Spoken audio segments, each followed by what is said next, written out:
लालू जी, जब जब आप संकल्प लेते हैं और कसम खाते हैं तो भाजपा बढ़ती है, भाजपा का एजेंडा जमीन पे उतरता है। तेजस्वी यादव जी को जो सपना देख रहे हैं वो सपना अब साकार नहीं हो पाएगा लालू जी का। बड़े बड़े डॉक्टर के अपहरण के बाद क्या स्थिति होती थी कोई भूला थोड़े है बिहार का लोग।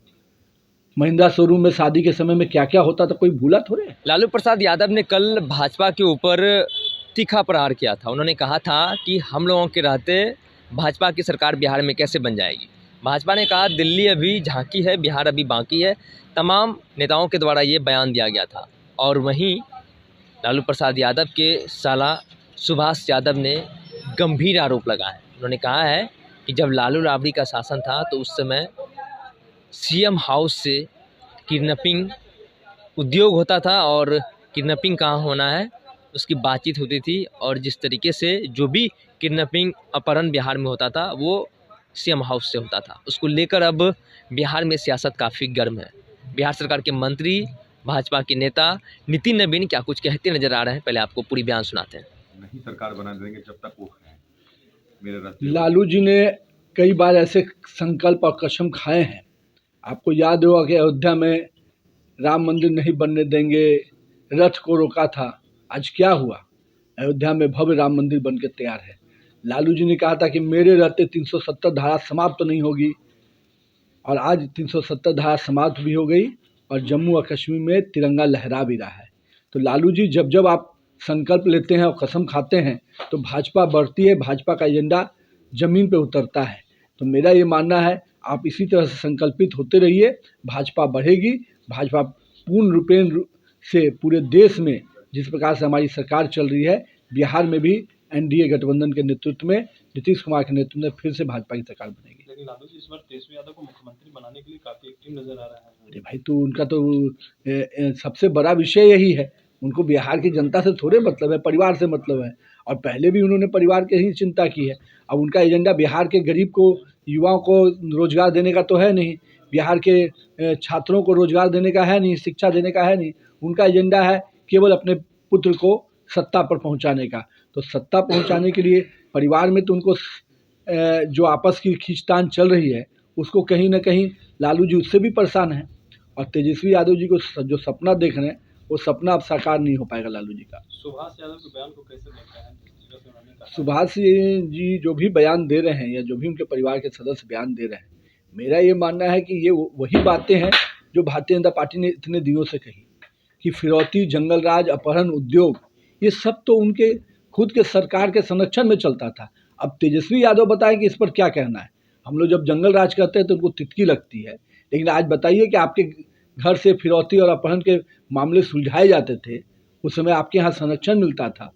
हम लोग तो वो दिन भूले नहीं ना कि गाड़ियाँ वहाँ लगा दी जाती थी और कहा जाता था कि पता करके आइए कि कितना में होगा बातचीत। बड़े बड़े डॉक्टर के अपहरण के बाद क्या स्थिति होती थी कोई भूला थोड़े है बिहार का लोग। महिंद्रा शोरूम में शादी के समय में क्या क्या होता था कोई भूला थोड़े है। तो जिस प्रकार का सरकार आपने चलाया तेजस्वी यादव जी, आपके पिताजी और आपके पार्टी के लोगों ने, जनता आज भी उसके जेहन में है। और आज आप ही के परिवार के सदस्य ने आपको आईना दिखा दिया। लेकिन सुभाष यादव वो तो कह रहे हैं, सुभाष यादव के भाई हैं साधु यादव, वो कह रहे हैं कि आप लोग बुलवा रहे हैं सुभाष यादव से, चिराग पासवान बुलवा रहे हैं।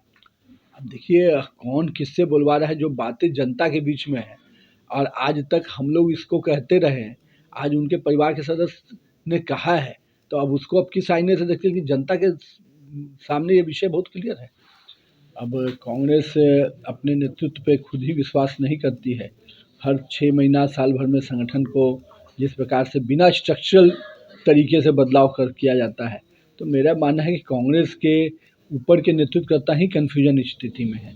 आज राहुल गांधी जी जब आए तो उन्होंने कह दिया कि जाति गणना फर्जी है। तो मेरा कहना है उन्होंने अपने उस समय के सभी तथाकथित नेता को फर्जी कह दिया, अपने पार्टी को भी, अपने गठबंधन के लोगों को भी। तो ये कांग्रेस के नेतृत्वकर्ता ही जब कन्फ्यूजन में है तो पार्टी कितनी स्पष्ट दिशा में बढ़ेगी आप समझ सकते हैं। तो आपने सीधे तौर पर नितिन नवीन के पूरे बयानों को सुना। उन्होंने साफ तौर पर लालू प्रसाद यादव को लेकर कहा वो चाहते थे कि राम मंदिर नहीं बने, लेकिन राम मंदिर तो बना। और वो अपने बेटा को हमेशा चाहते हैं कि मुख्यमंत्री बनाने के लिए, लेकिन प्रदेश की जनता नहीं चाहती है। वहीं सुभाष यादव ने जिस तरीके से सवाल खड़े किए उसको लेकर उन्होंने साफ तौर पर कहा कि ये किसी से छिपा नहीं है। क्या बिहार की स्थिति थी, क्या बिहार में होता था, ये सब ने देखा है। बहरहाल इस क्रम में इतना ही। आगे की अपडेट के लिए बने रहिए फर्स्ट बार झारखंड पर। मैं सचिन पटना। भारतीय जनता पार्टी का सदस्य बनने के लिए 8800002024 पर मिस्ड कॉल करें। निवेदक Bharatiya Janata party Bihar. Panorama group, जो सोचता है वो करता है। ये लो मुंह मीठा करो, आज मैंने अपना जॉब छोड़ दिया। अब हम पूर्णिया वापस जाएंगे। जॉब छोड़ दिया है? मतलब ये घर कैसे चलेगा? हम करेंगे क्या? और माँ बाबूजी क्या बोलेंगे? इसलिए मैं एक और मिठाई का डब्बा लाया।